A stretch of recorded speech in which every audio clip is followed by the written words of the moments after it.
Top quality और consistent performance के लिए सिर्फ सिल्वर पंप नाम याद रखना।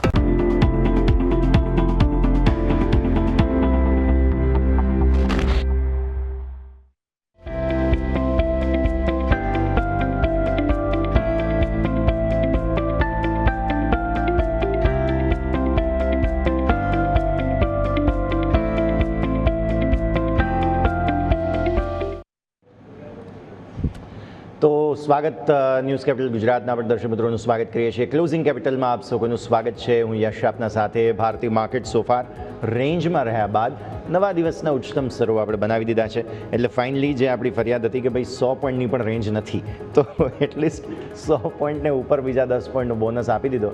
પણ એકંદરે હજુ પણ આ તેજીને તેજી ના કહેવાય. માત્ર ને માત્ર એક્સપાયરી સ્પેસિફિક 15-20 પોઈન્ટની ગામા મૂવ, થેટા મૂવ આપણે જે બધું જોતા હોઈએ છીએ, તો અચાનક જ આવેલી એ સ્પાઇક હતી. બાકી એમાં કંઈ જ મુદ્દો નથી. હજુ પણ 200 એટલે કે જે 26,200ના કોલ રાઇટર્સ છે એ એવા કંઈ જોખમમાં આવ્યા નથી. અને એક્સપાયરી હજુ પણ એવી કંઈ બહુ જોરદાર શોર્ટ કવરિંગ થઈ જશે એવી કોઈ પરિસ્થિતિ અત્યારે ફિલહાલ ઉદ્ભવી પણ નથી. રેન્જમાં જ માર્કેટ્સ છે અને આ જ રેન્જમાં રહેશે એવું હાલની સ્થિતિને જોતા લાગી રહ્યું છે. પરંતુ આપણે હવે ફોકસ કરીએ, જ્યારે માર્કેટની તો આપણે ચર્ચા કરી, મિડ કેપ અને સ્મોલ કેપની પરિસ્થિતિને. આપણી સાથે ટ્રેડબુલ સિક્યુરિટીઝના ભાવિક પટેલ જોડાયેલા છે. ભાવિક સર, ફરી એકવાર સ્વાગત આપનું. હવે સમજવાની કોશિશ કરીએ કે આ જે મિડ કેપ અને સ્મોલ કેપનો સ્પેસ છે તેને કઈ રીતે જુઓ. વર્ષ 2026 તો આપણે જાણીએ છીએ કે કંઈ એવું કંઈ ખાસ તેજી આપણને બહુ જોવા મળેલી નથી. રિલેટિવ અંડર પરફોર્મન્સ પણ હતું. પણ હવે શું અહીંયાથી તે સમજવું જરૂરી બને sir. Yes, correctly. In fact year to date આપણે નિફ્ટી, બેંક નિફ્ટીમાં જોઈએ તો એની કમ્પેરિઝનમાં મિડ કેપ ને સ્મોલ કેપ જોઈએ તો મિડ કેપ ને સ્મોલ કેપ આ વખતે ડેફિનેટલી અંડર પરફોર્મ રહ્યું છે. બટ એ પણ આપણે જોવાનું કે 2024-25માં નિફ્ટીની પરફોર્મન્સ જોઈએ ને મિડ કેપ સ્મોલ કેપનું જોઈએ તો મિડ કેપ અને સ્મોલ કેપ ચાલી રહ્યું. તો આઈ થિંક નિફ્ટીનું હેવી વેઇટ આપણે એક રિલાયન્સ જોઈએ તો એ 2024-25માં ચાલ્યો જ નહોતો. અને 2025માં જે ચાલ્યો છે એના લીધે એવું છે કે કારણ કે નિફ્ટી 40%નું વેઇટેજ છે, એટલે ઇન્ડેક્સ જે છે આ વખતે આઉટપરફોર્મ કરી રહ્યું છે મિડ કેપ ને સ્મોલ કેપમાં. સેકન્ડ એ છે, જોઈએ છે કે મિડ કેપ ને સ્મોલ કેપ જે છે એક્સટર્નલ શોક માટે થોડા વધારે વનરેબલ હોય છે લાર્જ કેપ્સ કરતાં. અને આ વખતે જ્યારથી ટ્રમ્પ સાહેબ આવ્યા છે એપ્રિલથી જ એમને ટેરિફ ચાલુ કરી દીધી છે લિબરેશન ડેની, અને એટલી બધી માર્કેટમાં અનસર્ટનિટી હતી જેના લીધે ઇન્વેસ્ટર્સ જે છે એ ડેફિનેટલી સેફટીને વધારે પ્રિફર કરતા હતા સ્ટોક્સને ચેઝ કરવાના કમ્પેરિઝનની સામે. કારણ કે નિફ્ટી મિડ કેપ ને સ્મોલ કેપ આપણે જોઈએ તો યુઝ્યુઅલી એ લોકો લાર્જ કેપ કરતાં હાયર પ્રીમિયમ જ કોટ કરતા છે, હાયર વેલ્યુએશન હોય છે, કારણ કે રિસ્ક એ વધારે છે. એટલે આ વખતેનું એવું હતું કે એટલું બધું અનસર્ટનિટી હતી માર્કેટમાં ટેરિફના લીધે કે ઇન્વેસ્ટર્સ જે છે એ વધારે ચેઝ કરતા હતા સેફટી લાર્જ કેપમાં. અને એના લીધે જ આપણે જોઈ રહ્યા છીએ કે નિફ્ટી આ વખતે મિડ કેપ ને સ્મોલ કેપ કરતાં 2025-26માં વધારે પ્રેફરેબલ હતી અને વધારે રિટર્ન. બટ 2026માં હવે આપણે જોઈ રહ્યા છીએ કે અનસર્ટનિટી જે ઘણી બધી ઓછી થઈ રહી છે. ટ્રેડ ટેરિફની વાત જે છે હવે આપણે યુએસ અને ઇન્ડિયાનું જ બાકી છે. બાકી મોસ્ટ ઓફ આપણે યુરોપ સિવાયની બધી કન્ટ્રીઝ જોડે ટ્રેડ ડીલ થઈ રહી છે. હવે ટ્રેડ ટેરિફની વાતો જે છે એ પણ ધીમે ધીમે ઓછી થઈ રહી છે. એટલે મને લાગે છે કે કશેક ને કશેક અહીંયાથી જો ટર્ન અરાઉન્ડ થશે ઇકોનોમીમાં અને એઝ અ ગ્લોબલ ઇકોનોમીમાં તો મિડ કેપ ને સ્મોલ કેપ્સના જે સ્ટોક્સ છે એ પહેલ કરશે લાર્જ કેપ કરતાં. એટલે 2026માં હું એક્સપેક્ટ કરી રહ્યો છું કે મિડ કેપ ને સ્મોલ કેપ કાઉન્ટર્સ જે છે એ ડેફિનેટલી આઉટપરફોર્મ કરશે નિફ્ટીને. ઓકે, તો વ્યૂ આ પ્રમાણે અહીંયાથી ખાસ બનતો જોવા મળી રહ્યું છે. નજર રાખીશું. પણ આવો આગળ વધીએ અને હવે ખાસ ઉપલા સ્તરોથી જોઈ રહ્યા છીએ જે રીતે ભારતીય માર્કેટ્સ રેન્જમાં જોવા મળી રહ્યા છે. સર, આજે સતત બીજો દિવસ છે કે જ્યારે રેલવે સ્ટોક્સમાં સારું એક્શન છે. તમે પણ શરૂઆતની કમેન્ટ્રીમાં વાત કરી જેમ બજેટની થીમ હવે પ્રોપર પ્લે થઈ રહી છે. આજે જુઓ, સતત બીજો દિવસ છે. ઇરકોન, જ્યુપિટર વેગન્સ બધામાં સારી તેજી. રેલટેલ છે, રાઇટ્સ છે, IRFC છે, બધા જ રેલવે સ્ટોક્સ સરસ ચાલી રહ્યા છે. કઈ રીતે જોઈએ આપણે રેલવે સ્ટોક્સને, અને તમારી પ્રી બજેટ કોઈ થીમ અત્યારે એક્ટિવેટેડ છે સર? આઈ થિંક જ્યુપિટર વેગન્સની જે આજે ન્યૂઝ પણ છે, પ્રમોટર્સનું સ્ટેક હોલ્ડિંગ છે, અને યુઝ્યુઅલી એટલે જ આપણે જોઈ રહ્યા હતા કે મોટો આપણને તેજી જોવા મળી છે.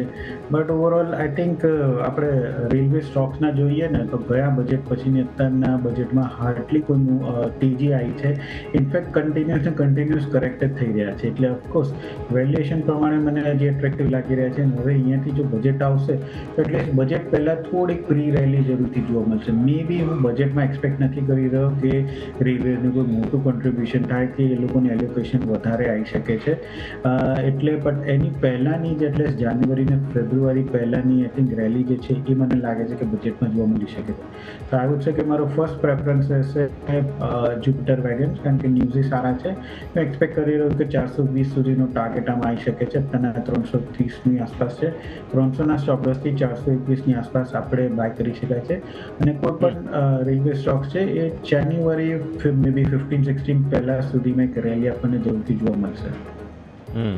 ઓકે, તો વ્યૂ આ પ્રમાણે અહીંયાથી ખાસ બની રહ્યું છે, નજર રાખીશું. પણ આગળ વધીએ અને એક પછી એક અલગ અલગ રિપોર્ટ્સ બહુ બધા આવી રહ્યા છે. હવે સેક્ટર સ્પેસિફિક બ્રોકરેજ હાઉસીસ તરફથી અમુક મત સામે આવ્યા છે, તે હવે આપણે અહીંયાથી જાણી લઈએ. મારા સહયોગી મિરલ અત્યારે આપણી સાથે જોડાઈ રહ્યા છે. Miral, good afternoon.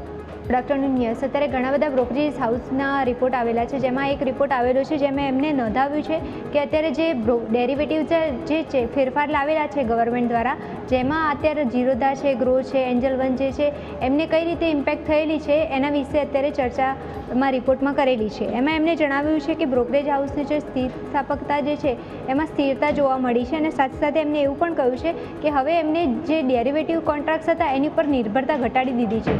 અને રોકાણકારો પણ હવે લાંબા ગાળાના રોકાણમાં અને સાથે સાથે છે ને એમટીએફમાં રોકાણ કરવાનું વધારે પ્રિફરન્સ કરી રહ્યા છે. સાથે એમને એવું પણ જણાવ્યું છે કે અત્યારે કંપની જેમ કે જીરોધા છે, એન્જલ વન છે, ગ્રો છે, એ લોકો અસેટ ડિફરન્ટ ડાયવર્સિફિકેશન માટે જોઈ રહ્યા છે. જુદી જુદી અસેટ મેનેજમેન્ટ જેમ કે વેલ્થ મેનેજમેન્ટ માટે જોઈ રહ્યા છે, લેન્ડિંગ માટે જોઈ રહ્યા છે, જેના કારણે એમને શું અલગ અલગ ડિફરન્ટ આવકના સ્ત્રોતથી એ લોકોને પોર્ટફોલિયો ડાયવર્સિફિકેશન માટે જોઈ રહ્યા છે ઓવરઓલ. અને સાથે સાથે ટોપના જે બ્રોકર જે છે એમાં 4 જે બ્રોકર જે છે એમની જે આવક જે છે એમાં 35% ઘટાડો નોંધાયો હતો રોકાણકારોની એક્ટિવ આવકમાં.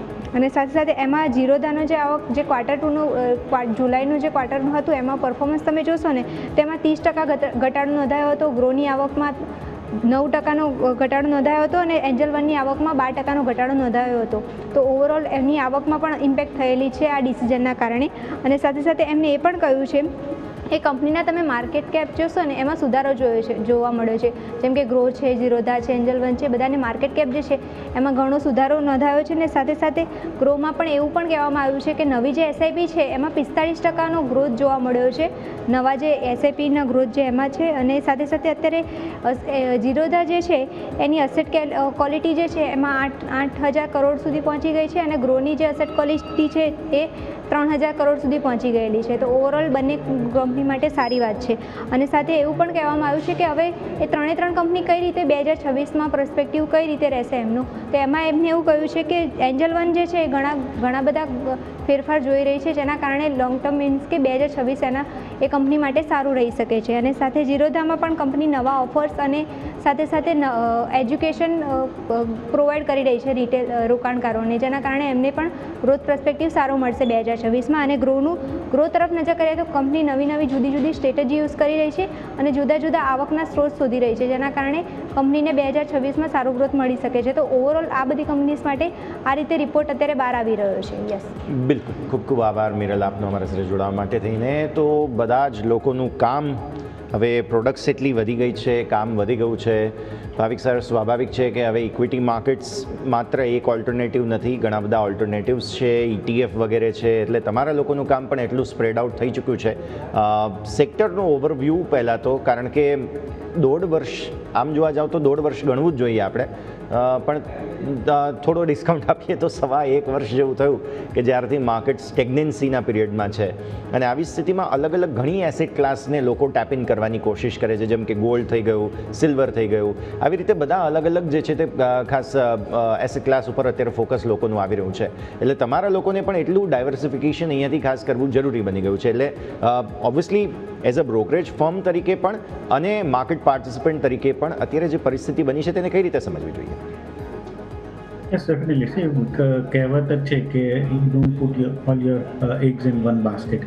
એમ બ્રોકરેજ ફર્મ જે છે હવે એ લોકો બ્રોકરેજની રેવન્યુ ઉપર જ નથી રખી રહ્યા, કારણ કે જેમ તમે કીધું નવા ઇન્સ્ટ્રુમેન્ટ્સ પણ આવી રહ્યા છે લોકોને ઇન્વેસ્ટ કરવા માટે. પહેલાં આપણે જોઈએ તો ઇનફેક્ટ લેટ્સ સે 10-12 વર્ષ પહેલાં જોઈએ તો ખાલી રિયલ એસ્ટેટ એઝ ઇન્વેસ્ટમેન્ટ હતું, ગોલ્ડ સિલ્વર ફિઝિકલ હતું અને ઇક્વિટી માર્કેટ હતું. હવે અત્યારના જોઈ રહ્યા છે કે સોનાની તેજી, ચાંદીની તેજી જોઈને લોકોને એમાં પાર્ટિસિપેટ કર્યું, એટલે એના લીધે હવે નવું ઇન્સ્ટ્રુમેન્ટ આવી ગયું છે ETF, જે અત્યાર સુધી લોકોને ખબર નથી અને હવે અત્યારે એમાં ઇન્વેસ્ટ કરી રહ્યો છે. પ્લસ ઇન્સ્યોરન્સ પ્રોડક્ટ જે છે એ પણ હવે ધીમે ધીમે માર્કેટમાં આવ્યું છે. અને હવે આપણે મ્યુચ્યુઅલ ફંડ્સનું જોઈએ તો ઇનફેક્ટ ઘણી બધી બ્રોકિંગ હાઉસ છે જે લોકો એ ટેપ કરી રહ્યા છે, અને એ લોકો પણ પોતાના ઇન ફંડ હાઉસીસને ક્લાયન્ટ્સને કેટર કરી રહ્યા છે એ લોકોના પોર્ટફોલિયો બનાવવા માટે. એટલે હવે આપણે જોઈ રહ્યા છે કે જે બ્રોકિંગ ઇન્ડસ્ટ્રી જે છે એ ડાયવર્સિફાઈ કરી રહ્યું છે, એક જ રેવન્યુ ઉપર એ લોકો રાહ નથી જોઈ રહ્યા, કારણ કે જેમ તમે કીધું કે માર્કેટ થોડુંક સ્ટેગ્નન્ટ થઈ ગયું છે. ઇનફેક્ટ હવે આપણે જોઈ રહ્યા છે નવા જે ડીમેટ એકાઉન્ટ ઓપન કરવાનું યસ પોપ્યુલેશન સાથે વધવાનું જ છે, બટ કશેક ને કશેક એ સેચ્યુરેટેડ થઈ ચૂક્યું છે.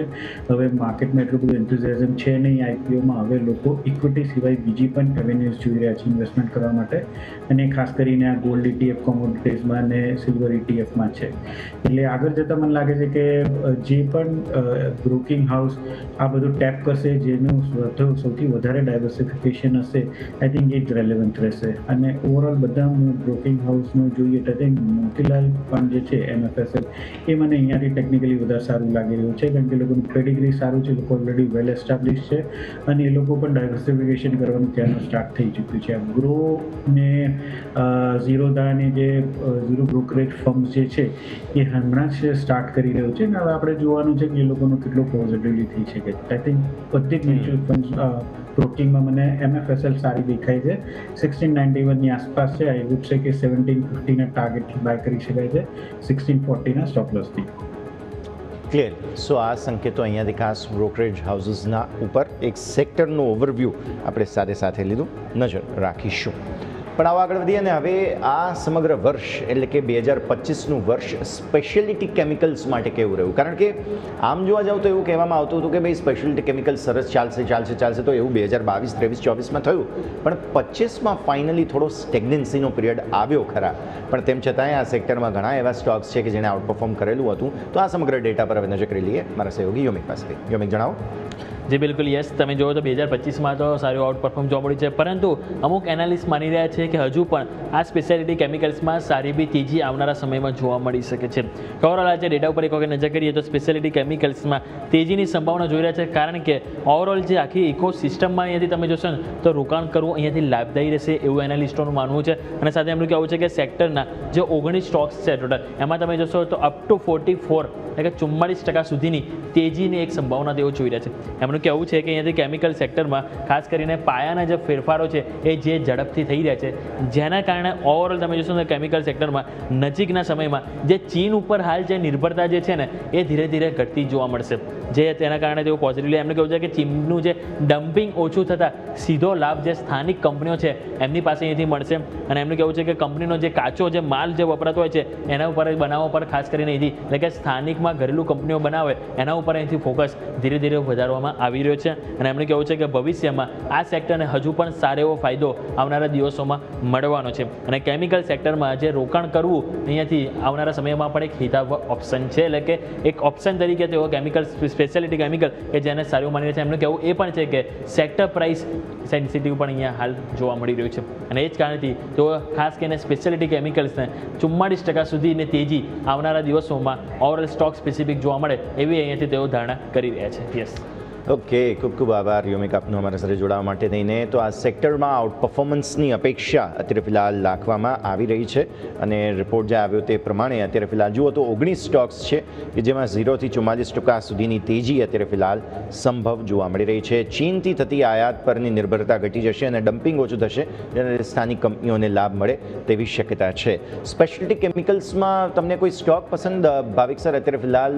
કેમ કે જે રીતે આપણે સમાચાર જોઈ રહ્યા છીએ સેક્ટરમાં તેજીની સંભાવના જરૂર છે, અને આમ પણ વર્ષ 2025 જુઓ તો થોડું સ્ટેગ્નન્સીનું રહ્યું, કેમ કે પાછલા વર્ષો જે હતા પોસ્ટ કોવિડ જે ચાઇના +1 જ્યારથી આવ્યું ત્યારે આ સેક્ટરે બહુ જ સરસ પ્રોફિટ એન્જોય કર્યા છે. તો શું કન્સોલિડેશનનો થોડો ફેઝ તમે એન્ટિસિપેટ કરી રહ્યા છો અહીંયા? આઈ થિંક કોન્સોલિડેશન ઝોન મને લાગે છે કે પતી ગયું છે. યસ, તમે કીધું કે પોસ્ટ કોવિડ આપણે આઈ થિંક નવી ઝોન જ હતી કેમિકલ્સની, બધા એના પાછળ તૂટી પડ્યા હતા અને સારું રિટર્ન પણ જોવા મળ્યું. પણ છેલ્લે એપ્રિલથી આપણે જોઈએ તો પાસ છે કે એકદમ સ્ટેગ્નન્ટ થઈ ગયું છે અને હવે લાગી રહ્યું છે કે મે બી 2026માં યસ ચાઇના થોડુંક ડમ્પ ઓછું કરી શકે છે. આઈ થિંક એ લોકોને અત્યારના ઇસ્યુ છે પોલ્યુશન એનું, અને એ આપણે થોડુંક માર્કેટ શેર લઈ શકીએ છીએ. એટલે મને લાગે છે કે 2026માં ડેફિનેટલી કેમિકલ સેક્ટર્સમાં ખાસ કરીને સ્પેશિયાલિટી કેમિકલ્સમાં હિમાદ્રી છે એ મારા અત્યારના રડારમાં આવી રહ્યું છે. કેટલા વખતથી આપણે જોયું છે 490 ને 425 ને કોન્સોલિડેશન ઝોનમાં છેલ્લા 7 મહિનાથી છે. હવે લાગી રહ્યું છે કે બ્રેકઆઉટ થઈ શકે છે. ડેફિનેટલી આઈ થિંક હિમાદ્રી કેમિકલ્સ જે છે એ 550ના ટાર્ગેટ માટે બાય કરી શકાય છે. 462નો સ્ટોપ લોસ રાખી શકાય. આઈ થિંક 2026માં મને લાગે છે કે આમાં સારું રિટર્ન મળી શકે છે.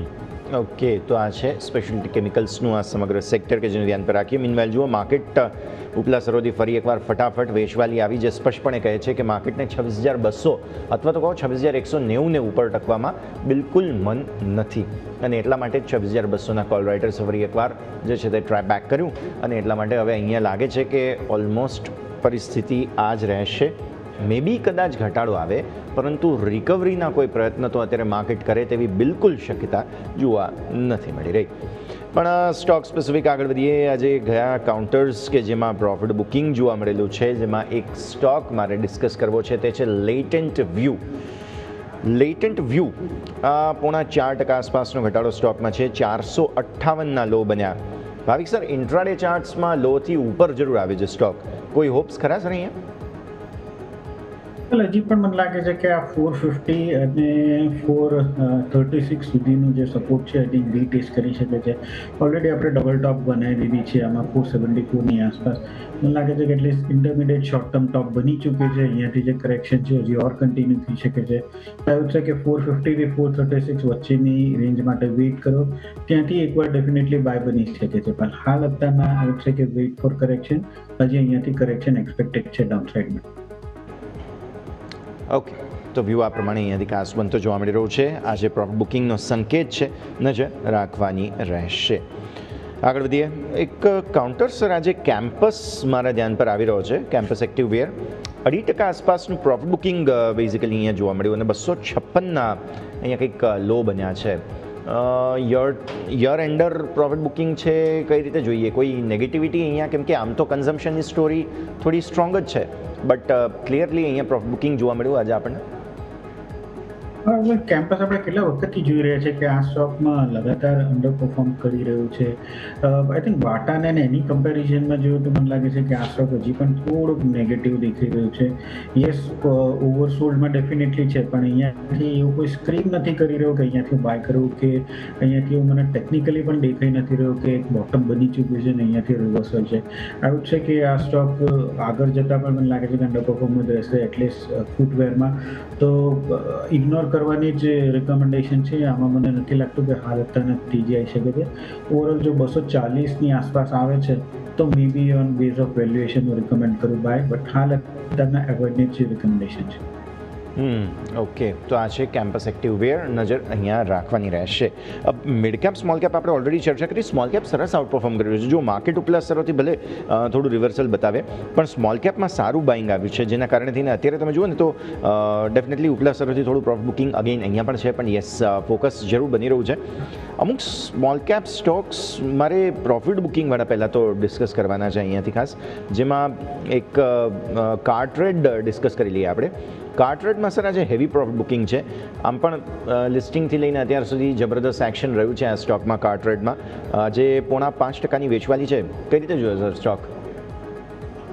કાર્ટરેડ આપણે જોઈ રહ્યા હતા કે જ્યારે લિસ્ટિંગ થયો હતો ત્યારે બહુ મોટો ફેનફેરથી લિસ્ટિંગ થયો હતો, અને એના પછી આપણે જોઈ રહ્યા છીએ કે સતત સ્ટોક જે છે તેજીએ ગયું હતું, અને પછી 2025નું જે હાઈ માર્યો 3300 એના પછી કરેક્શન જોવા મળી રહ્યું છે. આઈ થિંક અહીંયાથી હજી પણ વેલ્યુએશન પ્રમાણે મને લાગે છે કે આ સ્ટીલ વેરી એક્સપેન્સિવ સ્ટોક છે.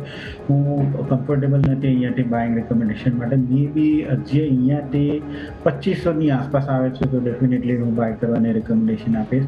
અત્યારના જે લોકો પાસે પોઝિશન જૂની છે એ લોકો એકવાર પ્રોફિટ બુક કરવું જોઈએ, અને જે લોકો પાસે નવી પોઝિશન લેવું છે તો 2500ની આસપાસ આવે છે તો ત્યારે જ બાય કરવાની રેકમેન્ડેશન. હજી પણ સ્ટોક થોડું કરેક્શન થયું છે, પછી પણ વેલ્યુએશન પ્રમાણે મને હજી પણ હાઈ દેખાઈ રહ્યું છે. ઓકે, તો વ્યૂ આ પ્રમાણે અહીંયાથી ખાસ બનતો જોવા મળી રહ્યું છે. કાર્ટર ટેક અત્યારે ફિલહાલ એક્શનમાં જોવા મળી રહ્યો છે. આજે સવારે સર મેજર બ્લોક ડીલ થઈ હતી બેલરીઝની અંદર, અને સ્ટોક ત્યારબાદ 12%થી વધુની તેજી પર હતો. હવે મેનેજમેન્ટ દ્વારા આ જે બ્લોક ડીલ કરવામાં આવી તેનું રીઝન તેમણે કારણે આપ્યું હતું બેઝિકલી કે જે minimum share holding, public share holding હોવી જોઈએ તેના નિયમોનું પાલન કરવા માટે થઈને તેમણે જે છે તે કહી શકાય કે 75% એમનો જે પ્રમોટરનો શેર હોલ્ડિંગનો અને મિનિમમ પબ્લિક શેર હોલ્ડિંગનો નિયમ પાડવા માટે તેમણે 6.56% હિસ્સો વેચ્યો છે.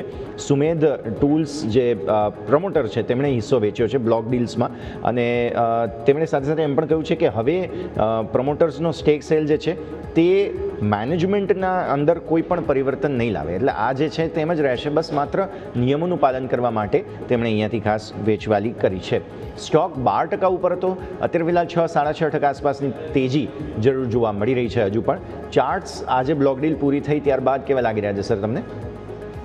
400 સારી રહ્યા છે, અને જેમ બ્લોક ડીલમાં એ લોકોએ એટલીસ્ટ પ્રમોટર્સે કીધું કે એ લોકોએ બ્લોક ડીલ કરી છે તો પ્રમોટરે હિસ્સો નથી વેચ્યો, બટ એ લોકોને જે રૂલ્સ છે એ પ્રમાણે એ લોકોને હિસ્સો ઓછો કરવાનો હતો.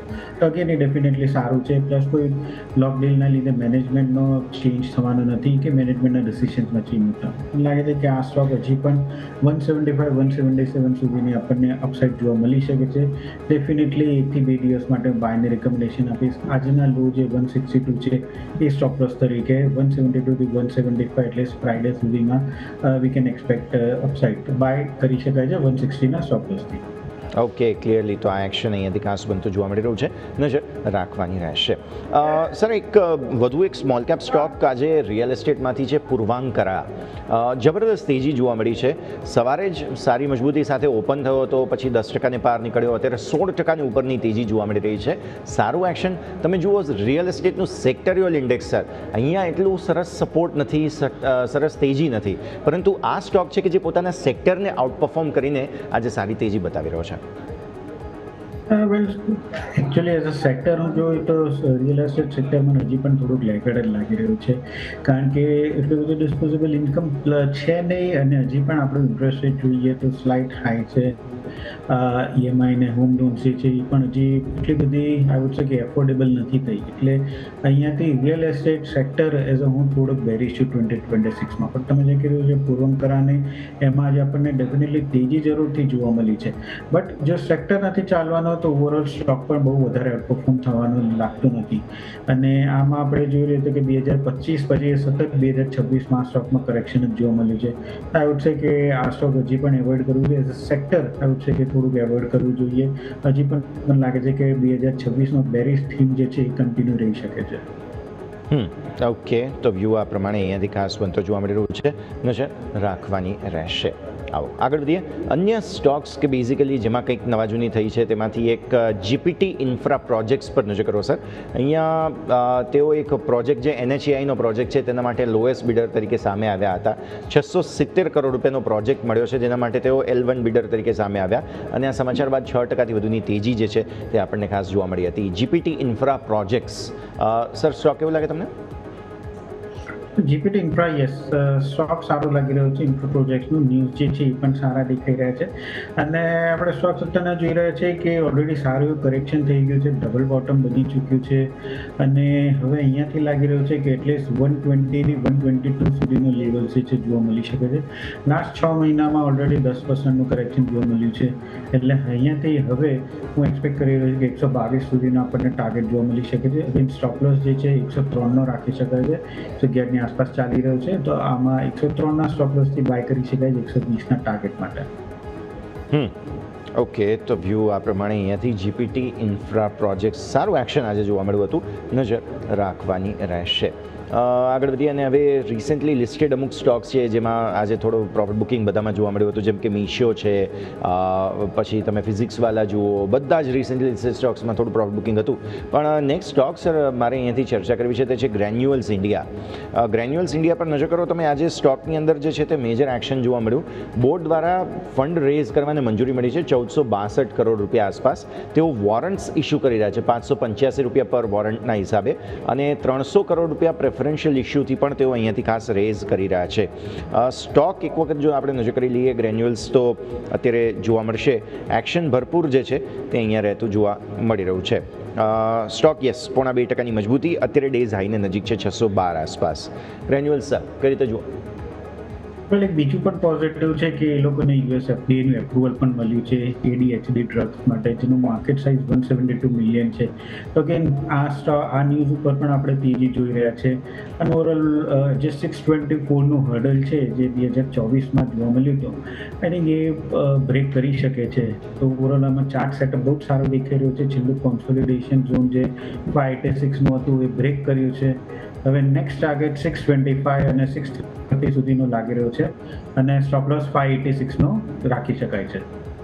ઓકે, સો આ છે ગ્રેન્યુઅલ્સ ઇન્ડિયા તમારા માટે થઈને કે જેમાં સારું એક્શન તમને બનતું જોવા મળી રહ્યું છે. આગળ વધીએ.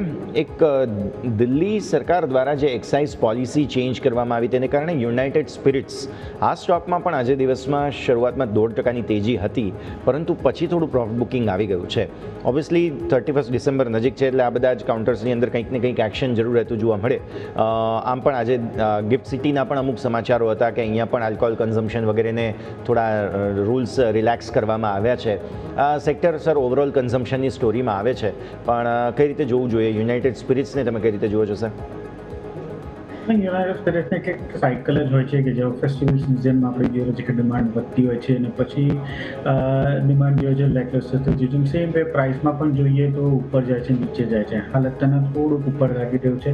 આઈ વુડ છે કે 1500 સુધીનું લેવલ જે છે મે બી એકવાર રિટેસ્ટ કરી શકે છે. તો 1500ના ટાર્ગેટ માટે એકવાર બાય કરી શકાય છે. સ્ટોપ લોસ નીચે રાખી શકાય છે 1387નો. 1500 ઉપર સસ્ટેનેબલ રેલી પણ દેખાઈ નથી રહી, પણ અત્યારના ફેસ્ટિવલ સિઝન છે, ડિમાન્ડ થોડી વધી શકે છે. એ એન્ટિસિપેશન એક્સપેક્ટેડ છે કે પ્રાઇસીસ 1500 સુધી એકવાર રિટેસ્ટ કરી શકે. ઓકે, તો વ્યૂ આ પ્રમાણે અહીંયાથી ખાસ બની રહ્યું છે. યુનાઇટેડ સ્પિરિટ્સ માટે થઈને નજર રાખવાની રહેશે. પણ આવો આગળ વધીએ. જરા સ્મોલ કેપની અંદર ટોપ ગેનર્સ પર નજર કરીએ છીએ આપણે, તો આજે સારી ખરીદદારી જે છે તે નઝારા ટેકનોલોજીસમાં પણ આવતી જોવા મળેલી છે. ઓબ્વિયસલી અહીંયા સ્ટોક બોનસ સ્પ્લિટ આ તે બધું થયા બાદ ફરી એકવાર તેજી તરફ આગળ વધ્યો છે અને બ્રિલિયન્ટ તેજી છે. ઇનફેક્ટ 8.5% આસપાસની મોટી તેજી જે છે તે આપણને જોવા મળી રહી છે. નઝારા ટેક સર કઈ રીતે જુઓ તમે? પણ નઝારા ટેકમાં આપણે જોઈ રહ્યા છે કે ઓલરેડી એક સારું કરેક્શન આવી ચૂક્યું છે 360થી આપણે હવે અત્યારના 232નું, અને લોંગ ટર્મ સપોર્ટ પણ જોઈએ ને 2025માં માર્ચથી મે સુધીનું, તો એ પણ 226 જ હતું. એટલે આઈ થિંક અહીંયાથી સપોર્ટ લઈ લીધું છે. તો એક્સપેક્ટેડ છે કે અહીંયાથી અપસાઇડ 277 278 સુધીનું લેવલ આપણને જોવા મળી શકે છે. તો ડેફિનેટલી 225ના સ્ટોપ લોસથી બાય કરી શકાય છે. 275નો એક ટાર્ગેટ રાખી શકાય. 275 પર સસ્ટેન થાય છે તો 298 સુધીનું પણ લેવલ જોવા મળી શકે છે. પહેલો મારે ટાર્ગેટ રહેશે 276નો. 225ના સ્ટોપ લોસથી બાય છે. ક્લિયરલી. સો અહીંયા છે નઝારા ટેકનોલોજીસ, સારી ખરીદદારી સાથેનું એક્શન આપણને જોવા મળેલું છે. હવે આવો જરા મિડ કેપ સ્ટોક્સમાં. અહીંયા પણ સરકારી કંપનીઓમાં આમ જોવા જાવ તો સારી તેજી જોવા મળી રહી છે, પણ તેમ છતાંય અન્ય જે કાઉન્ટર્સ છે, જેમ કે એક હું જોઉં છું આજે કેનરા HSBC લાઈફ જે રિસેન્ટલી લિસ્ટેડ સ્ટોક છે તેને અંદર તમે જો નજર કરો, સરસ મજબૂતી દિવસની શરૂઆતથી ઇનફેક્ટ સારી મજબૂતી સર અહીંયા આવતી જોવા મળેલી છે. સેક્ટરની બીજી કંપનીઓ નથી ચાલી, માત્ર કેનરા HSBC લાઈફ ઇન્સ્યોરન્સ જે છે તેને અંદર જ સારી તેજી જે છે તે આપણને બનતી જોવા મળી છે. સર કોઈ ઓબ્ઝર્વેશન્સ? આ સ્ટોકમાં ઓલરેડી આપણે જોયું કે ઓક્ટોબરથી લિસ્ટિંગ થયું છે. હાલ અત્યારે એટલું બધું ડેટા છે નહીં પ્રાયરનો કે આમાં આપણે ટેકનિકલી ટાર્ગેટ કે સ્ટોપ લોસ લઈએ, તો એવું છે કે થોડુંક એવોઇડ કરવું જોઈએ. જે લોકો પાસે જૂની પોઝિશન છે ડેફિનેટલી હોલ્ડ રાખી શકાય છે 150ના ટાર્ગેટથી. પણ નવી માટે મારી પાસે પ્રાયર ડેટા એટલો છે નહીં કે હું ટાર્ગેટ કે સ્ટોપ લોસ આપી શકું. ઓકે, તો વ્યૂ આ પ્રમાણે અહીંયાથી ખાસ બની રહ્યું છે નજર રાખીશું. પણ આવો આગળ વધીએ અને હવે nimeshthakar.com નિમેશ ઠાકર પણ આપણી સાથે જોડાઈ રહ્યા છે. નિમેશ સર, સ્વાગત. અને સૌથી પહેલાં તો ગુડ આફ્ટરનૂન. માર્કેટનું સેટઅપ પહેલાં તો સમજાવો સર. ઓબ્વિયસલી ડ્રાય વોલ્યુમ્સ છે અને ગ્લોબલ માર્કેટ્સ પણ આમ જોવા જાવ તેજીમાં છે. સેન્ટા રેલીના મૂડમાં પણ ઓવરઓલ ગ્લોબલી પણ વોલ્યુમ્સની કમી જોવા મળી રહી છે. Good afternoon sir. Very good afternoon. ચોક્કસપણે ગ્લોબલ માર્કેટની અંદર જે પ્રમાણે ક્રિસમસને લઈ અને હવે જે લાંબુ વેકેશનનો પીરિયડ સ્ટાર્ટ થશે, લોકો ડેફિનેટલી ફેસ્ટિવ મૂડની અંદર છે એટલે વોલ્યુમ પર થોડી ઇમ્પેક્ટ જોવા મળશે. પરંતુ બીજું એક એંગલ એ પણ છે કે એફઆઈઆઈ અત્યારે જે એગ્રેસિવલી ઇન્ડિયન માર્કેટને આપણે વેચવાલી જોવા જોતા હતા, એની અંદર ક્યાંક ને ક્યાંક જો વેચવાલી નહીં આવે તો જે ડોમેસ્ટિક ફ્લો છે એ માર્કેટને સપોર્ટ કરશે અને એને પગલે માર્કેટ અહીંથી એવું આપણે કહી શકાય કે માર્કેટમાંથી કોઈ મોટું ઘટાડો આવી જશે એવી સંભાવના નહીં રહે જો કોઈ ગ્લોબલ ઇવેન્ટ નહીં બને તો. અને જો આવું નવું કન્ડિશન રહી ગ્લોબલ માર્કેટની અંદર તો નિફ્ટી એક રેન્જની અંદર થી પોઝિટિવ વ્યૂ સાથે કામ કરી શકે એવી સંભાવના પૂરેપૂરી લાગી રહી છે. એટલે સ્ટોક સ્પેસિફિક હું માનું છું કે સ્ટોક સ્પેસિફિક અપ્રોચ રાખીને માર્કેટમાં કરવું છે. અને પ્લસ ઓલ ઓવર આ માર્કેટની અંદર અત્યારે વેચીને કામ ન કરવું છે એવું અત્યારે સ્પષ્ટ સમજાઈ રહ્યું છે. એટલે આઈધર માર્કેટ સાઇડવે રહેશે અથવા માર્કેટ બુલિશ રહેશે એવી સંભાવના મને હાલના તબક્કે આવતા એક સપ્તાહ પૂરતી અથવા નવા વર્ષ સુધી જે છે એ વધારે દેખાઈ રહી છે એવું હું માનું છું. ઓકે, તો વ્યૂ આ પ્રમાણે અહીંયાથી ખાસ બનતો જોવા મળી રહ્યું છે નજર રાખીશું. નિમેશ સર, આપની સ્ટોક સ્પેસિફિક પિક જાણી લઈએ. સ્ટોક સ્પેસિફિક રિકમેન્ડેશનની અંદર સિટી યુનિયન બેંક સીયુબીનું ચાર્ટ સ્ટ્રક્ચર ઘણું સ્ટ્રોંગ છે.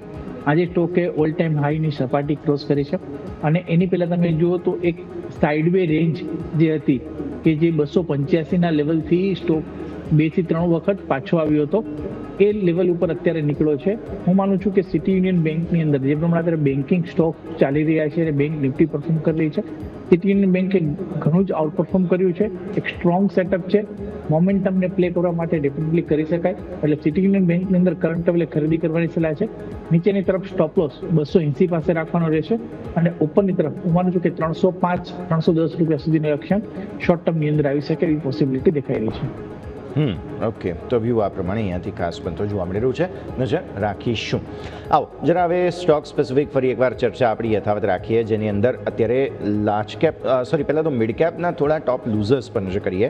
આજે કોફોર્જમાં મેજર પ્રોફિટ બુકિંગ આવતું જોવા મળ્યું. આજે કોફોર્જની સાથે આપણે નિમેશ સર આઈટીને પણ ઇન જનરલ લઈ લઈએ. 2-4 દિવસ સરસ ફ્લેવર રહી છે અને ત્યારબાદ પ્રોફિટ બુકિંગ આવ્યું છે અને એમાં કોફોર્જ બેઝિકલી એમના જે ક્યુઆઈપી વગેરેના ઇસ્યુઝ છે તેના કારણે થઈને પણ થોડું ઘટાડો વધારે આવતો જોવા મળ્યો. શું ઓબ્ઝર્વેશન સર અહીંયા?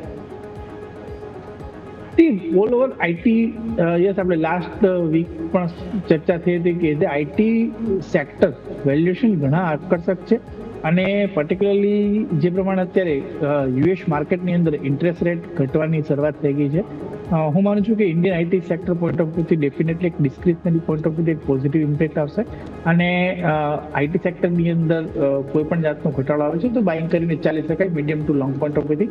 કોફર્જની અંદર જે પ્રમાણેનું ચાર્ટ સેટઅપ છે, સ્ટોક વારંવાર એમના ઓલ ટાઈમ હાઈ નજીક જે છે એક રેઝિસ્ટન્સ એરિયા ફેસ કરી રહ્યો છે 2000ના લેવલ આસપાસ અને ત્યાંથી કરેક્ટ થઈ રહ્યો છે. પરંતુ જો તમે બ્રોડર સ્ટ્રક્ચર જુઓ વીકલી અને મંથલી ચાર્ટ્સ ઉપર તો કોઈ એવી ખરાબી નથી દેખાઈ રહી અને હું માનું છું કે કોફર્જની અંદર આ ઘટાડો જે છે એક બાઇંગ ઓપોર્ચ્યુનિટી કન્સિડર કરવી જોઈએ. 200 દિવસની એવરેજ તમે જુઓ તો 1720 પાસે 200 દિવસની એક્સપોનેન્શિયલ મૂવિંગ એવરેજ આવી રહી છે અને એક સ્ટ્રોંગ સપોર્ટ એરિયા પાસે છે. લોંગ ટર્મ સ્ટ્રક્ચર ઘણું બુલિશ છે એટલે વ્યૂ બુલિશ છે કોફર્જની અંદર. આ ઘટાડો જે છે એ બાઇંગ ઓપોર્ચ્યુનિટી છે, ખરીદી કરીને ચાલો. નીચેની તરફ સ્ટોપ લોસ 1700 રૂપિયા પાસે રાખી શકાય અને ઉપરની તરફ અહીંથી રિકવરી આવે છે તો પહેલો ટાર્ગેટ 2000નો અને જો 2000નું લેવલ બ્રેક કરે છે તો કોફર્જની અંદર 2150 સુધીની રેલી પણ થઈ શકે છે એવી પ્રોબેબિલિટી દેખાઈ રહી છે. એટલે કોફર્જની અંદર કરંટ લેવલે ખરીદી કરવાની ભલામણ છે. ક્લિયર. તો આ વ્યૂ આપણને અહીંયાથી ખાસ બનતો જોવા મળી રહ્યું છે નજર રાખીશું. પણ આગળ વધી આજે સિમેન્ટનું જે એક્શન આપણે ડિસ્કસ કર્યું હમણાં ભાવિક સર કે જે રીતે એસીસી અંબુજા મર્જર વગેરેની આપણે વાત ખાસ કરી, સિમેન્ટ સેક્ટરમાંથી એક સ્ટોક જે કદાચ આઉટ પરફોર્મ કરી રહ્યો હોય તો તે છે જેકે સિમેન્ટ. જેકે સિમેન્ટમાં સારું એક્શન છે. આપણે જાણીએ છીએ કે મર્જર એક્વિઝિશન હજુ તો અહીંયા યથાવત જ રહેશે કેમ કે કન્સોલિડેશનનો સેક્ટરમાં ફેઝ પૂરો નથી થયો અને હજુ પણ મે બી લાસ્ટ લેગ આવવાનો કદાચ બાકી છે. એટલે હજુ પણ કોઈ કંપનીમાં અધિગ્રહણ વગેરે આ તે થવાના હોય તો તેમાં હજુ પોસિબલ છે કે આ સેક્ટરમાં થઈ શકે. જેકે સિમેન્ટ તમને કેવું લાગે છે ચાર્ટ પર? જીકે સિમેન્ટ સારો લાગે છે. જીકે સિમેન્ટમાં આપણે પહેલાં પણ જોયું હતું કે 2025માં નિયરલી જૂનમાં આ સ્ટોક 54-50ની જે બ્રેકઆઉટ આવ્યો હતો એ 75-70 સુધી ગયો હતો. હવે 75થી અગેન કરેક્શન જોયો હતો 54-50. જે પહેલાં જ હર્ડલ હતું એ ફરીથી હવે સપોર્ટ લઈ રહ્યો છે. તો આઈ થિંક જ્યાં સુધી 5400ની નીચે નથી જતો ત્યાં સુધી મને લાગે છે કે આ સ્ટોકમાં હજી પણ તેજી છે યથાવત રહેશે. પહેલું ટાર્ગેટ રાખી શકાય છે 5790નું અને એના પછી 6050નું. અત્યારના 5400ના સ્ટોપ લોસથી એકવાર બાય કરી શકાય છે. રિસ્ક રિવોર્ડ રેશિયો આવું છે થોડુંક ફેવરેબલ નથી, પણ 6000નો પહેલો ટાર્ગેટ રાખીને બાય કરી શકાય છે. આઈ થિંક આ વ્યૂ 1 થી 2 મહિના માટેનું છે. 5400 સ્ટોપ લોસથી બાય છે. ઓકે, તો આ એક્શન છે સિમેન્ટ માટેનું બહુ મોટું આ એક ડેવલપમેન્ટ આજે આવતું જોવા મળ્યું છે. નિમેશ સર, તમે કઈ રીતે જુઓ છો? કેમ કે આ સેક્ટર કમ્પ્લીટલી જેને કહેવાય ને merger acquisition, capacity expansion, consolidation ઘણું બધું ચાલી રહ્યું છે અહીંયા. અને આપણે જાણીએ પણ છીએ કે જ્યારે ભારતને સિમેન્ટની સતત જરૂર પડવાની છે, આપણે ત્યાં સતત નવું ઇન્ફ્રાસ્ટ્રક્ચર વગેરે ડેવલપ થઈ રહ્યું છે અને હવે તો બજેટ પણ આવી રહ્યું છે, એટલે ઓબ્વિયસલી તેને લઈને પણ આ સેક્ટર એક્શનમાં રહેશે. ચોક્કસપણે. અને સેકન્ડ થિંગ તમે જુઓ તો જૂન 2024 પછી સિમેન્ટ એઝ એ સેક્ટરે ક્યાંકથી મોટી વેલ્થ ક્રિએશન નથી કરી, અને જે પ્રમાણે ઇન્ડસ્ટ્રીઝની અંદર કન્સોલિડેશન થઈ રહ્યા છે એને ધ્યાનમાં રાખીને જે છે એ સ્ટોકમાં પણ આપણે એક સાઇડ મુવમેન્ટ જ જોઈ છે. પરંતુ જે પ્રમાણે અત્યારે નવા ઇન્ફ્રાસ્ટ્રક્ચર, નવી ડિમાન્ડ, અને હવે ખાસ કરીને ચોમાસું પતી ગયું છે અને ચોમાસા દરમિયાન પણ આપણે જોયું હતું કે એની પહેલાં કંપનીઓએ પ્રાઇસ હાઇક જે છે એ ઘણી બધી જગ્યાએ કર્યો હતો, અને એને પગલે અત્યારે ક્યાંક ક્યાંક હવે આવતા ક્વાર્ટર છે, પરંતુ ચોમાસાના હિસાબે ડિમાન્ડની અંદર જે છે એ થોડું પ્રોબ્લેમ હતું. પરંતુ ચોમાસું પતી ગયું છે સપ્ટેમ્બરથી, એટલે હવે જે નવેમ્બર, ડિસેમ્બર, જાન્યુઆરીનું જે ક્વાર્ટર છે એની અંદર આઉટલુક જે છે એ ડિમાન્ડ આઉટલુક પણ બેટર થવાના ચાન્સીસ છે. અને ચાર્ટ વાઇઝ પણ તમે જુઓ તો ચાર્ટ વાઇઝ પણ હું માનું છું કે ક્યાંક ક્યાંક જે કન્સોલિડેશન ઇન્ડસ્ટ્રીઝનું હતું એ હવે પૂરું થવા જઈ રહ્યું છે એવું લાગી રહ્યું છે. અને જે પ્રમાણે આજના દિવસની અંદર આપણે વોલ્યુમથી બાઇંગ જોઈ રહ્યા છે, હું માનું છું કે અહીંથી એક ટ્રેન્ડ રિવર્સનના સંકેત જરૂરથી બની શકે. અલ્ટ્રાટેક સિમેન્ટ જે છે ઘણું સારું લાગી રહ્યો છે. અલ્ટ્રાટેક સિમેન્ટ બાય કરી શકાય. હાલાકી શોર્ટ ટર્મ એવરેજીસ જે છે એ નેગેટિવ છે, પરંતુ અહીંથી આપણે કોન્ટ્રા કોલ લઈ અને અલ્ટ્રાટેક સિમેન્ટની અંદર ખરીદી કરી શકીએ છીએ. સેકન્ડ, અંબુજાનું કાઉન્ટર જે છે એ મને ગમી રહ્યું છે, અને પર્ટિક્યુલરલી જે પ્રમાણેના વેલ્યુએશન છે ઘણા રિઝનેબલ વેલ્યુએશન છે. અંબુજા સિમેન્ટ કરંટ લેવલથી ખરીદી કરી શકાય. નીચેની તરફ સ્ટોપ લોસની જો વાત કરીએ તો સ્ટોપ લોસ 500 રૂપિયા નીચે રાખી શકાય, અને ઉપરની અહીંથી આપણે જો રિકવરી જોઈએ છીએ, અને અગેન બજેટ સ્પેસિફિક ગવર્મેન્ટનું ફોકસ જે છે ઇન્ફ્રા પુશ ઉપર થશે, તો આગળ જતા સિમેન્ટને પણ ઘણું બેનિફિટ થઈ શકે એવું છે. એટલે અંબુજા સિમેન્ટ કરંટ લેવલથી સારું લાગી રહ્યું છે. 100 ડેઝની એક્સપોનેન્શિયલ મૂવિંગ એવરેજ પર સ્ટોક ટ્રેડ થઈ રહ્યો છે. નીચેની તરફ જે પ્રમાણે વાત કરી કે 500 રૂપિયાનો સ્ટોપ લોસ મૂકીને ખરીદી કરો, અને ઉપરની તરફ હું માનું છું કે 650 થી 700 રૂપિયા સુધીના લક્ષ્યાંક આવતા દિવસોની અંદર અંબુજા સિમેન્ટમાં આવી શકે છે. ઓકે, તો સિમેન્ટ સેક્ટર પર ઓવરવ્યૂ આ પ્રમાણે અહીંયાથી ખાસ બની રહ્યું છે, નજર રાખીએ.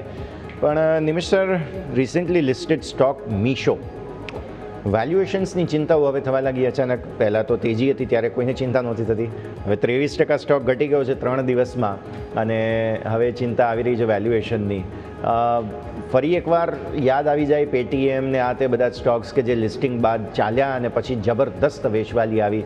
ઓલા પણ એમાંથી એક છે. ઓલાના પોતાના રીઝન્સ છે, બટ યસ, મીશોના પ્રોફિટ બુકિંગને કઈ રીતે જોવું જોઈએ આપણે? 3 દિવસમાં ખાસો એવો ઘટાડો આવી ગયો છે અહીંયા. નિમેશ સર, અગેન એક સારા રનઅપ બાદ સ્ટોકની અંદર કરેક્શન આવું નોર્મલ છે, ચાહે રીઝન વેલ્યુએશન હોય, ચાહે રીઝન બીજું કોઈ પણ હોય. પરંતુ જે વધારે પડતું વધી હશે ત્યાં પ્રોફિટ બુકિંગ આવવાનું છે. સ્માર્ટ ઇન્વેસ્ટર જે છે ત્યાંથી એક્ઝિટ થવાના જ છે. Particularly as a technical level wise chart history બહુ લાંબી નથી, એટલે કેવું ડિફિકલ્ટ છે. પરંતુ અત્યારે આ વોલેટાઇલ માહોલની અંદર હું માનું છું કે અત્યારે વિશ્વથી અત્યારે ઘણા બધા સારા સ્ટોક, જે પ્રમાણે આપણે હમણાં વાત કરી કે સિમેન્ટ સ્પેસ અત્યારે ઘણું સારું દેખાઈ રહ્યું છે, PSU બેન્કિંગ સ્પેસ ઘણું સારું દેખાઈ રહ્યું છે. તો આ બધી કંપનીઓમાં આપણે અત્યારે ફોકસ કરીએ નવી લિસ્ટેડ કંપનીની અંદર પડવા કરતાં, કે જ્યાં તમારા પાસે ચાર્ટની હિસ્ટ્રી પણ નથી, એટલે એક્ઝિટ ક્યાં સપોર્ટ બને છે, ક્યાં રેઝિસ્ટન્સ બને છે, કઈ સ્ટ્રેટેજીથી કામ કરવું એ આપણે ક્લિયર નથી થતું, અને પર્ટિક્યુલરલી કંપનીના બિઝનેસના ફંડામેન્ટલ પણ એક્સપેન્સિવ હોય, તો આઈ થિંક બને તો ત્યાં સુધી થોડું દૂર રહે તો વધારે સારું. અને એક વખત આ વોલેટિલિટી સેટલ ડાઉન થઈ જાય ત્યારબાદ તમને જો ગમતું હોય તો આપણે પ્લાન કરવાનું વિચારી શકે, પરંતુ હાલના તબક્કે તો એવોઇડ કરવાની જ રાય છે. ફ્રેશ ઇન્વેસ્ટમેન્ટ ન કરવું છે, એની જગ્યાએ જ્યાં વેલ્યુએશન સારા છે, વેલ્યુએશનનો કમ્ફર્ટ છે એવી કંપનીઓમાં ઇન્વેસ્ટમેન્ટ કરવું છે એવું હું સ્પષ્ટપણે માનું છું. ઓકે, સો આ થઈ ગઈ વાત અહીંયાથી. ફિલહાલ મીશો અને રિસેન્ટલી લિસ્ટેડ બધા જ સ્ટોક્સમાં આમ તો પ્રોફિટ બુકિંગ જોવા મળી રહ્યું છે, તેની આપણે વાત કરી. પણ ભાવિક સર, મેટલ સ્ટોક્સ આપણે જોઈ રહ્યા છીએ, આ સતત 5મો દિવસ છે આજે કે જ્યારે જબરદસ્ત તેજી જોવા મળી રહી છે. અને આમ પણ વર્ષ 2025 હમણાં આપણે આગળ વાત કરી તેમ કોમોડિટીઝનું વર્ષ રહ્યું છે. શું વર્ષ 2026માં પણ આ પેટર્ન કન્ટિન્યુ થતા જુઓ છો? પ્લસ આજે NMDC જુઓ, જબરદસ્ત તેજી છે. હિન્દ કોપર થઈ ગયો, સેલ થઈ ગયો, ઇવન માઇનિંગ મિનરલ્સની સાથે જોડાયેલી GMDC તમે જુઓ તો ત્યાં પણ સારી તેજી જોવા મળી રહી છે. એટલે આ સેક્ટરમાં શું નવી વેલ્યુ ડિસ્કવરી થઈ રહી છે કે કેમ, એ પણ થોડું સમજવું પડે અહીંયા, Bhavik sir. I think yes, base મેટલ્સનું 2026માં પણ રહેશે જ તેજી, કારણ કે અત્યાર સુધી હવે માર્કેટ ઓપન થઈ રહ્યું છે કે કેટલું સપ્લાય રહ્યું છે, ડિસ્ટ્રક્શન રહ્યું છે. છેલ્લા 3-4 વર્ષથી આપણે કોપરની વાત કરીએ તો ડેફિસિટમાં છે. હવે એક્સપેક્ટેડ છે કે 2026માં એની સાથે સાથે ઝિંકમાં પણ થોડું ડેફિસિટ રહી શકે છે. એટલે આ બધા માઇનિંગ મેટલ્સની કંપની હતી એ અત્યારના એક પ્રોક્સી તરીકે દેખાઈ રહી છે કે જો તમારે એઝ અ મેટલમાં ઇન્વેસ્ટ કરવું હોય તો મેટલમાં ડાયરેક્ટલી નહીં તો પ્રોક્સી તરીકે માઇનિંગ કંપનીઝમાં. અને આગળ જતાં મને લાગે છે કે ખાસ કરીને હિન્ઝિંક છે, હિન્દ કોપર છે, NMDC છે, ખાસ કરીને માઇનિંગ છે, હિન્દ ઝિંક છે, એ બધામાં આપણને ઓલરેડી એક સારી એવી તેજી જોઈ છે અને હજી પણ આ તેજી આવ્યું છે જે કન્ટિન્યુ રહેશે 2026માં. સૌથી મારી પહેલી ટોપિક રહેશે હિન્ઝિંકમાં. હિન્ઝિંકમાં હજી પણ હું બોલીશ છું. ઝિંકમાં મને લાગે છે કે ઓવરઓલ અહીંયાથી હજી પણ તેજી જોવા મળી શકે છે. તો હિન્ઝિંક આપણે 700 સુધીના લેવલ જોવા મળી શકે છે. હિન્દ કોપરની વાત કરીએ તો I think copper may be next year આપણને સોનું જેવું દેખાય છે.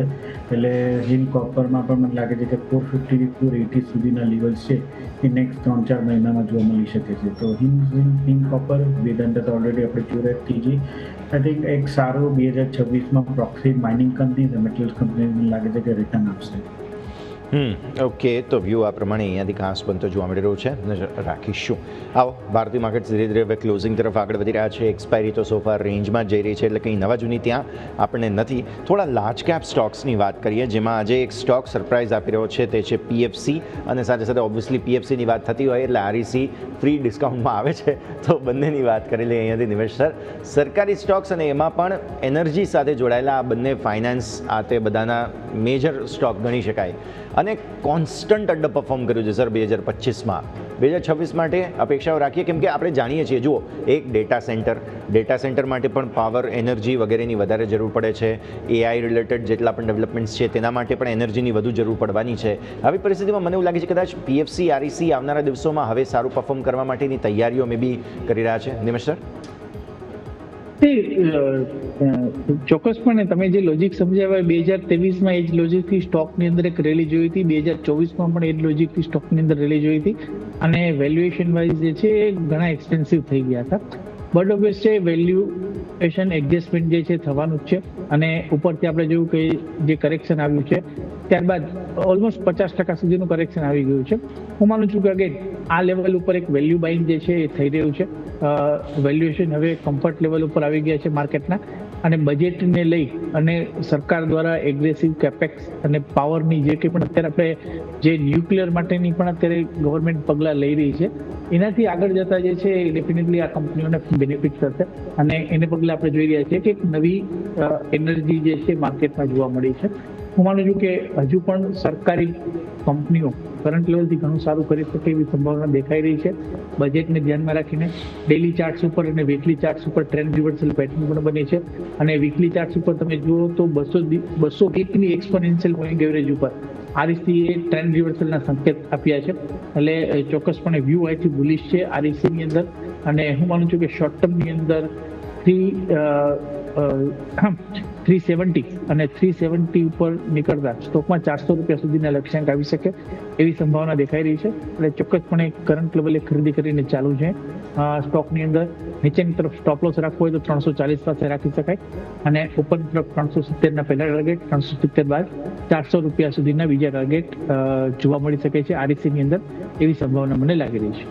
ક્લિયરલી. સો અહીંયા એક્શન ભરપૂર રહેતું જોવા મળી રહ્યું છે, નજર રાખવાની રહેશે. સર, આ વર્ષનું મોટા લિસ્ટિંગ થયા, IPO આવ્યા, એમાંથી એક નામ એટલે NSDL. સ્વાભાવિક છે કે જ્યારે પણ આઈપીઓ આવેલો ત્યારે અનલિસ્ટેડ શેર્સમાં બહુ બધી એક્ટિવિટીઝ થયેલી. તમને ખ્યાલ હશે કે NSDLના એટલા બધા શેર્સ માર્કેટમાં ફરતા હતા કે જેની કોઈ લિમિટ નથી અને બધાને નુકસાન થયું. અને ત્યારબાદ પણ જુઓ, લિસ્ટિંગ બાદ 1400નો ભાવ હતો. લિસ્ટિંગથી અત્યાર સુધીમાં ઓલમોસ્ટ જે છે તે 1040ના લો બનાવી દીધા આપણે, અને હજુ પણ ઘટાડો અટક્યો નથી. આજે નો ડાઉટ થોડું જે છે તે સપોર્ટ લઈને આગળ જવાની કોશિશ કરી રહ્યો છે, એટલે ગાજા મેં વરસ્યા નહીં એના પ્રકારની પરિસ્થિતિ અહીંયા બની ગઈ. આવી પરિસ્થિતિમાં હવે શું તમને એવું લાગે છે કે સપોર્ટ લેવાની મે બી કોશિશ કરે? કેમ કે બિઝનેસ મોડલ તો આપણે જાણીએ છીએ, અને નંબર ઓફ ડીમેટ એકાઉન્ટ્સ જેમ જેમ ઓપન થશે એ પ્રમાણે આમનો ફાયદો થશે, પ્લસ આમના તો લાર્જર ટિકિટ સાઇઝના ક્લાયન્ટ્સ પણ વધારે છે. તો NSDLને કઈ રીતે જોઈએ સર આપણે? જી Bhavik sir. Well NSDL yes definitely I would say કે સી ઓલરેડી તમે કીધું 1400 થી 1000 સુધીનું આપણને કરેક્શન જોવા મળ્યું છે. તો મને લાગે છે કે જે પહેલાં આઈપીઓની પહેલાં જે માર્કેટમાં શેર ફરતા હતા તો થોડુંક એક છે કે આપણે કહી શકીએ કે ઓવર સોલ્ડ જેવું તો નહીં, બટ વધારે પાસે લોકો પાસે હતા. અને હવે જે કરેક્શન આવ્યું છે મને લાગે છે ફ્રોડ છે જે ઓવર યુટિલાઇઝ છે કે ઓવર વેલ્યુ છે જે વધારે લોકો પાસે એ હવે થોડું થોડું કશેક ને કશેક નીકળી ગયા છે. એટલે મને લાગે છે કે અહીંયાથી હવે ડેફિનેટલી બાઇંગ દેખાઈ રહ્યું છે. આઈ વુડ સે કે અહીંયાથી 1170 થી 1200 રૂપિયા સુધીનો લેવલ જે છે દેખાઈ શકે છે. મને લાગે છે કે અહીંયાથી ડેફિનેટલી બાય કરી શકાય છે. 1040ના સ્ટોપ લોસથી 1200નો ટાર્ગેટ રાખી શકાય છે. જે ફ્રોથ જે છે એ નીકળી ગયું છે, અને હવે અહીંયાથી એટલીસ્ટ શોર્ટ ટર્મમાં બાઉન્સ બેક એક્સપેક્ટેડ લાગી રહ્યું છે. ક્લિયર એક્શન અહીંયાથી ખાસ બનતું જોવા મળી શકે તેમ છે, તો નજર રાખવાની રહેશે. આવું જ બધા રિસેન્ટલી લિસ્ટેડ સ્ટોક્સમાં પણ થયું છે. જે હમણાં આપણે મીશોની વાત કરીને નિમિષ સર, એમ જો બિલિયન બ્રેન્સ એટલે કે ગ્રોમાં તમને જે છે તે અત્યારે ફિલહાલ આ જ પરિસ્થિતિ બનતી જોવા મળી રહી છે. ફિઝિક્સવાલા આજે ટોપ લૂઝર્સમાંથી એક છે. આવા જ બધા જ રિસેન્ટલી લિસ્ટેડ સ્ટોક્સ જેમ કે એન્થેમ બાયોસાયન્સ તમે ત્યાં પણ જુઓ. એટલે બધા જ રિસેન્ટલી લિસ્ટેડ સ્ટોક્સમાં હવે પ્રોફિટ બુકિંગ આવી રહ્યું છે. આ યર એન્ડર મે બી થોડા એડજસ્ટમેન્ટ્સ વગેરે પણ હોઈ શકે, કેમ કે લિસ્ટિંગ બધા મોસ્ટલી સારા થયા હતા, એટલે એ થોડું પ્રોફિટ ટેકિંગ છે તેને કોઈ ચિંતાનું કારણ ઓબ્વિયસલી બધા અલગ અલગ સેક્ટર્સ છે. પણ હું in general recently listed stocks પર આ સવાલ નિમિષ સર તમારા પાસે લાવી રહ્યો છું. શું તમને એવું લાગે છે કે મામૂલી પ્રોફિટ ટેકિંગ અત્યારે વર્ષ પૂરું થઈ રહ્યું છે એટલે લોકો જે છે તે કરેક્ટ કરી રહ્યા હોય? અગેન જ્યાં જે સારી રેલી આવી ગઈ હશે ત્યાં પ્રોફિટ બુકિંગ આવવાના છે. અને મેઇન વસ્તુ માર્કેટનો એક નિયમ છે કે એવરીથિંગ રિવર્ટ્સ ટુ મીન. એટલે જે એવરેજ વેલ્યુએશન હશે માર્કેટનું, જ્યાં કમ્ફર્ટ હશે એ વેલ્યુએશન ઉપર કોઈ પણ સ્ટોક આવવાનો જ છે. જે એક્સપેન્સિવ વેલ્યુએશન તરફ છે, અને અત્યારે રિસેન્ટલી તમે જુઓ તો જેટલા પણ સારા લિસ્ટિંગ આઈપીઓ આવ્યા છે બધાની અંદર ગેઇન જે છે એ બહુ મોટા ગેઇન થયા છે. એટલે ઇન જનરલી અગર વાત કરીએ તો વેલ્યુએશન જ્યાં એક્સપેન્સિવ છે ત્યાં પ્રોફિટ બુકિંગ આવશે જ. જ્યાં રિઝલ્ટ જે છે એ સપોર્ટિવ નહીં આવે ત્યાં પ્રોફિટ બુકિંગ આવશે જ. એટલે અગેન આપણે કઈ જગ્યાએ ઇન્વેસ્ટમેન્ટ કરીએ છીએ, ક્યાં બિઝનેસ મોડલમાં ઇન્વેસ્ટમેન્ટ કરીએ છીએ, અને આગળ શું ગ્રોથ પ્લાન છે, આ બધા ફેક્ટર જે છે ફંડામેન્ટલ એ જોઈને જ કામ કરવાનું રહેશે.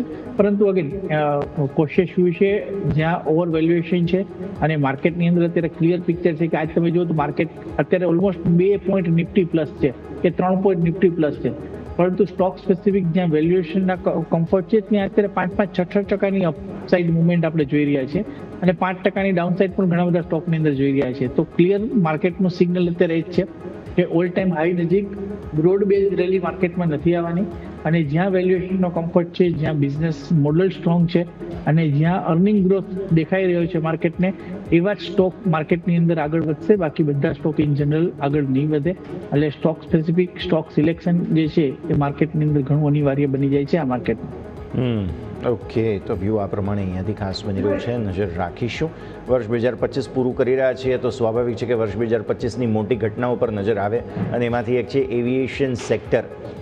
આ ઇન્ડિગો દ્વારા જે કંઈ પણ ઇન્ટરગ્લોબ એવિએશન દ્વારા આપણે એમ કહેવું જોઈએ જે કંઈ પણ થયું અને જે મિસમેનેજમેન્ટ હતું એના કારણે હજારો ફ્લાઇટ્સ કેન્સલ થઈ. હવે આ સેક્ટરમાં ખેંચતાણ શરૂ થઈ ગઈ છે એવિએશન સેક્ટરમાં, અને ઇન્ડિગોનો જે વિવાદ છે ત્યારબાદ એર ઇન્ડિયા મેદાને આવ્યું, સ્પાઇસજેટ મેદાને આવ્યું. આ બધા શું કરી રહ્યા છે કે જે જગ્યાએ રૂટ અવેલેબલ મળે છે એ બધી જગ્યાએ નવી ફ્લાઇટ તેઓ શરૂ કરવાની કોશિશ કરી રહ્યા છે, જેમ કે દિલ્હી મુંબઈ, દિલ્હી મેંગલુરુ. આ બધા એવા રૂટ છે કે જ્યાં વધારે એક્શન બની રહ્યું છે. 10 જેટલા રૂટ પર એર ઇન્ડિયાએ પોતાની વિમાની સેવા જે છે તે વધારી દીધી છે. એર ઇન્ડિયા જે છે તેમના દ્વારા સાપ્તાહિક 205 ફ્લાઇટ દિલ્હી મુંબઈ રૂટ પર ઉડે છે. વિચાર કરો, ખાલી દિલ્હી મુંબઈ વચ્ચે જ 205 ફ્લાઇટ્સ છે. આવી જ રીતે તમે જુઓ 15 ફ્લાઇટ્સ વધુ AI એટલે કે એર ઇન્ડિયા આ રૂટ પર ડિપ્લોય કરવા જવાનું છે અને સીધી રીતે ઇન્ડિગોને તે પડકાર ફેંકે છે. આવી જ રીતે તમે જુઓ 98 જેટલી ઇન્ડિગોની ફ્લાઇટ્સ છે મુંબઈ બેંગલુરુ રૂટ પર, તેની સામે એર ઇન્ડિયાની 84 ફ્લાઇટ્સ છે. એટલે ઇન્ડિગોનો બિઝનેસ છે તે નો ડાઉટ અત્યારે ફિલહાલ કિંગ છે તેઓ આ સેક્ટરના, પણ ચેલેન્જ હવે બહુ વધારે રહેશે. નિમેશ સર, એટલું ઇઝી નથી આ બધું જે કંઈ પણ થયું તે બાદ પોતાના બિઝનેસને ટકાવી રાખવું. નો ડાઉટ સ્ટોકમાં ઇમ્પેક્ટ આવી ગઈ છે, બટ સ્ટીલ એક વખત થોડું સમજવાનું રહેશે. આ સેક્ટરમાં હવે એર ઇન્ડિયા માર્કેટ કેપ્ચર કરવાની પૂરી કોશિશ કરી રહ્યું છે. નિમેશ સર, ચોક્કસપણે, અને જે પ્રમાણે આ જે કંઈ પણ વસ્તુ થઈ છે, ગવર્મેન્ટને અત્યારે એક વસ્તુનું રિયલાઇઝ થયું છે કે કોઈ પણ એક કંપની પાસે જ્યારે માર્કેટની અંદર મોટો શેર ધરાવતી હશે તો આવા પ્રોબ્લેમ આવા જે છે કોઈ પણ ઇન્ડસ્ટ્રીઝ હશે, કોઈ પણ સેક્ટર હશે, આ પ્રોબ્લેમ આવી શકે છે. કોઈ પણ ટેકનિકલ ખામીના હિસાબે કે કોઈ એરરના હિસાબે અથવા કોઈ બીજા કોઈ પણ રીઝનથી. એટલે હવે ગવર્મેન્ટનું ફોકસ જે છે એ નવા માર્કેટમાં પ્લેયર એડ કરવા અથવા એક્ઝિસ્ટિંગ પ્લેયરને સ્ટ્રોંગ કરવા, રૂલ્સ એન્ડ રેગ્યુલેશનમાં ચેન્જ કરવા, આના ઉપરનું જશે અને એના તરફની ગાઈડલાઇન્સ આપણે આવતા દિવસોની અંદર જોશું. મને એક વસ્તુ દેખાઈ રહી છે કે ડેફિનેટલી ઇન્ડિગોનું અત્યાર સુધીનો ટ્રેક રેકોર્ડ ઘણો ટ્રેમેન્ડસ રહ્યો છે અને ઇન્વેસ્ટરના પોઈન્ટ ઓફ વ્યૂથી પણ એકમાત્ર એવી કંપની છે કે જેણે એરલાઇનની અંદર કે જેણે ઇન્વેસ્ટરોની વેલ્થ ક્રિએટ કરી છે. પરંતુ આ જે કંઈ પણ બન્યું તો હું એક વસ્તુ દેખાઈ રહી છે કે જે 65% માર્કેટ શેર કંપનીનો હતો એ આગળ જતા ઓછો થશે. હું એવું નથી કહેતો કે વોલ્યુમ ઓછા થશે, પરંતુ માર્કેટ શેર ડેફિનેટલી ઓછો થવાનો છે. અને આવતા ક્વાર્ટરના પરિણામોમાં પણ જે પ્રમાણે આ ક્વાર્ટરની અંદર રિફંડ આપ્યું હતું, કેન્સલેશન થયા હતા, એની હિસાબે આવતા ક્વાર્ટરના પરિણામો પણ ક્યાંક ને ક્યાંક જે છે એ નબળા આવી શકે છે. કેટલું નેગેટિવ આવે છે એ જોવાનું રહ્યું, પરંતુ ઇન્ડિગોની અંદર હાલના તબક્કે ઉતાવળ ન કરવી જોઈએ અને હું માનું છું કે પરિણામ બાદ એકાદો ડાઉન જર્ક હજુ પણ જોવા મળી શકે છે. કદાચ 4,042 લેવલ આસપાસ મળે તો આઈ થિંક હું માનું છું કે ગુડ એન્ટ્રી પોઈન્ટ બની શકે છે. એટલે અત્યારે કોઈ ઉતાવળ કરવાની જરૂર નથી અને થોડી વેઇટ એન્ડ વોચ કરો અને 4,042 લેવલ ક્યાંય જોવા મળે તો ડેફિનેટલી ત્યાં આપણે ઇન્ડિગોની અંદર ઇન્વેસ્ટ કરવાનું પ્લાન કરી શકીએ છીએ. પરંતુ હાલના તબક્કે તમે એકવાર પ્રોફિટ બુક પણ કરી શકો છો. ક્લિયરલી હવે પ્રોફિટ બુકિંગનો ઝોન પણ અહીંયાથી ફિલહાલ જેમની પાસે હોય તેમના માટે બનતો જોવા મળી રહ્યો છે. આ વર્ષના 2025ના પહેલાં તો ઇન્ડેક્સ પરફોર્મન્સના આંકડાઓ સ્ક્રીન પર બતાવશો. આ વર્ષ દરમિયાન ઓબ્વિયસલી નિફ્ટીની અંદર સારા રિટર્ન્સ જરૂર જોવા મળેલા છે, લાર્જ કેપ્સમાં બેઝિકલી, પરંતુ જ્યાં સુધી સ્મોલ કેપની વાત છે તો સ્મોલ કેપમાં આ વખતે નેગેટિવ રિટર્ન્સ બનતા ખાસ જોવા મળેલા છે. તો આ તમે જુઓ છો આ વર્ષના અત્યાર સુધીના ઇન્ડેક્સના performance. No doubt bank Nifty છે કે જેણે આઉટપરફોર્મ કર્યું 16% સાથે, પણ સાથે સાથે તમે એકંદરે જુઓ તો સેન્સેક્સ છે, મિડ કેપ છે, બધાએ મોડરેસ્ટ રિટર્ન્સ આ વર્ષે યર ટુ ડેટ આપેલા છે. હવે તમે આવો સેક્ટરના પરફોર્મન્સના આંકડા પર.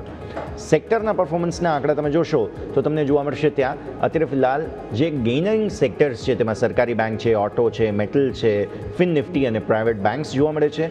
અને નુકસાન સહન કરનારા જે સેક્ટર્સ તમે જોઈ રહ્યા છો તેમાં નિફ્ટી મીડિયા જોવા મળશે, પછી રિયલ એસ્ટેટ છે, IT, કન્ઝ્યુમર ડ્યુરેબલ્સ અને FMCG.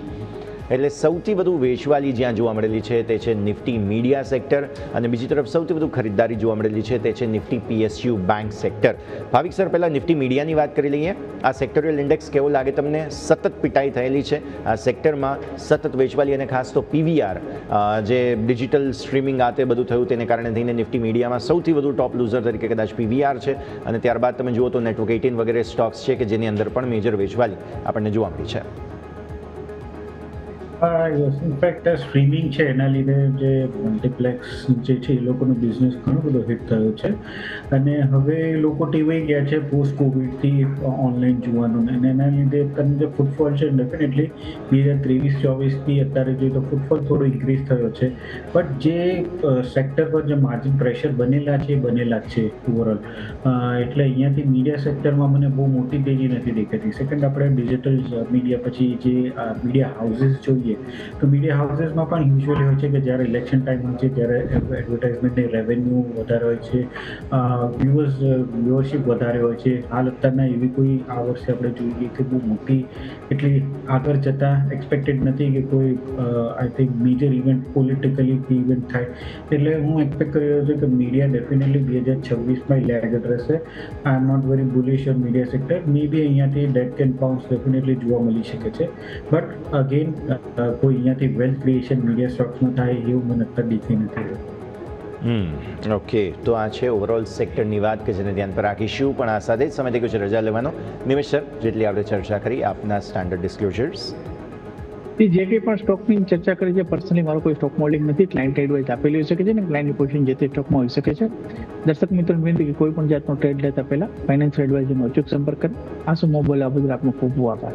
Thank you sir. અને ભાવિક સર, આપના તરફથી સ્ટાન્ડર્ડ ડિસ્ક્લોઝર્સ. જે પણ આપણે સ્ટોકની ચર્ચા કરી છે એમાં ક્લાયન્ટ જોડે કરી છે એ લોકોની પોઝિશન હોઈ શકે છે. પર્સનલ પોર્ટફોલિયોમાં કોઈ આપણે સ્ટોક ચર્ચા કરી છે એની પોઝિશન નથી. બિલકુલ. ખૂબ ખૂબ આભાર ભાવિક સર અને નિમેશ સર, સમય ફાળવીને અમારી સાથે જોડાયા અને આજની આ રજૂઆતમાં ચર્ચામાં ભાગ લીધો તે બદલ thank you so much. Markets પર નજર કરી લો. એક્સપાયરી જેવું કંઈ હતું કે નહીં એ સવાલનો જવાબ શોધવો પડે. માર્કેટ્સ એકદમ રેન્જમાં રહેતા આજે આપણને જોવા મળેલા છે, પણ ડેઇલી ચાર્ટ્સ પર આજે કેન્ડલ સારી નથી બની. નો ડાઉટ આપણે ગઈકાલના હાઈઝને ક્રોસ કરેલા જ છે અને ઉપર જ બંધ થઈ રહ્યા છીએ ગઈકાલના હાઈઝને, એમ કહેવા જવું જોઈએ આપણે. અને સાથે સાથે ગઈકાલના લોઝ હતા તે પણ સોફાર પ્રોટેક્ટેડ છે, એટલે કંઈ બહુ તકલીફ નથી. ગઈકાલના લો બનેલા હતા આપણા 26,047. આજના લો બન્યા છે 26,119. એટલે તમારા હાયર હાઈ હાયર લોની પરિસ્થિતિ તો કન્ટિન્યુ જ છે, બસ એક ક્લોઝિંગ લિમિટેડ રેન્જની બની ગઈ છે. એટલે યા તો હવે આવા પ્રકારની ક્લોઝિંગની આપણે આદત પાડી લેવી પડશે આવનારા 1-2 અઠવાડિયા માટે થઈને, અથવા તો પછી હવે એવું છે કે લગભગ જાન્યુઆરીથી પછી બજેટને લઈને પૂરબહારમાં થીમ શરૂ થઈ જશે.